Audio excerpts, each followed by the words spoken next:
Iran സേന പെന്റഗണിൽ ഇരച്ചുകയറി. ഇറാനെ ഭയന്ന American പട പിന്മാറി. അമേരിക്ക ഭയപ്പെടുന്നത് ശരിക്കും ഇറാന്റെ സൈനിക ശക്തിയാണ് എന്നുള്ള കാര്യത്തിൽ തർക്കമില്ല കേട്ടോ. ആണവ പദ്ധതി എന്ന് പറയപ്പെടുന്നത് വെറും ഒരു പുകമറയായി മാത്രം തീരുന്ന ഒരു അവസ്ഥയിലേക്ക് എത്തിയിരിക്കുന്നു.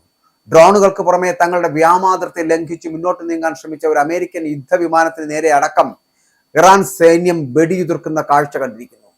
അമേരിക്കൻ സൈന്യത്തിന്റെ ഇടപെടലുകൾക്ക് ശക്തമായിട്ടുള്ള മറുപടി നൽകിയിരിക്കുകയാണ് ഇറാന്റെ ഇസ്ലാമിക് റവല്യൂഷണറി ഗാർഡ് കോർപ്സ്. ശത്രുതാപരമായിട്ടുള്ള പ്രവർത്തനങ്ങൾ ലക്ഷ്യമിട്ട് ഇറാനിയൻ സമുദ്രാതിർത്തിയിലേക്ക് കടന്നു കയറുവാൻ ശ്രമിച്ച അമേരിക്കയുടെ അത്യാധുനിക M21 ഡ്രോൺ ഇറാൻ സൈന്യം വെടിവെച്ചിട്ടിരിക്കുന്നു.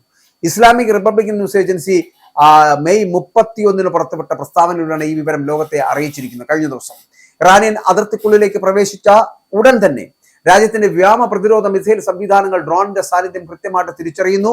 യാതൊരുവിധ വിട്ടുവീഴ്ചയ്ക്കും തയ്യാറാകാതെ ഉടനടി തന്നെ മിസൈലുകൾ തൊടുത്തുവിട്ട് അമേരിക്കൻ ഡ്രോണിനെ തകർക്കുകയായിരുന്നു ഇറാൻ സൈനിക വൃത്തങ്ങൾ ചെയ്തത്.